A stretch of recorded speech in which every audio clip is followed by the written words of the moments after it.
வட சென்னைனாவே கேரம் நின்று ஆடுவாங்க அங்கங்கே பெட்டிங் கட்டின்னு அப்படின்னு. அதெல்லாம் இல்லை, இதுவும் ஒரு ஸ்போர்ட்ஸ் தான். இது ஒரு ஸ்போர்ட்ஸ்னால தான் இப்போ அங்கீகாரம் கிடைச்சிருக்கு நம்மளுக்கு. ஏன்னா chess, volleyball, table tennis, football, cricket இதுக்கெல்லாம் பார்த்தா நிறைய ஸ்பான்சர்ஸ் கிடைக்கும்.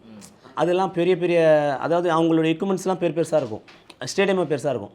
கேரம் போர்டில் நீங்கள் ஒரு 13,000 வச்சுருந்தீங்கன்னா ஒரு சொந்தமாக ஒரு போர்டு வாங்கிடலாம்.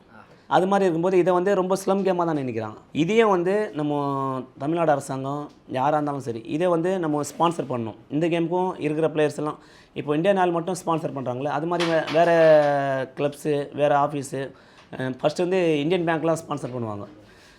அது மாதிரி வந்து நிறைய பேர் ஸ்பான்சர் எடுத்துக்கிட்டாங்கன்னா, நீங்கள் பார்த்தீங்கன்னா ஏர்போர்ட் அத்தாரிட்டி கூட இப்போ ஸ்பான்சரில் இருக்காங்க. இங்கே இருக்கிற பிளேயர் 2 பேர் ஏர்போர்ட் அத்தாரிட்டியில் இருக்காங்க. அது மாதிரி நிறைய ஸ்பான்சர் கிடைச்சா இது இன்னும் வந்து வெளி உலகத்துக்கு தெரிய வரும். இது கம்பல்சரி பப்ளிசிட்டி ஆகணும். ஏன்னா வந்து ஸ்கூல் கேம்ஸ்லேயும் இருக்குது.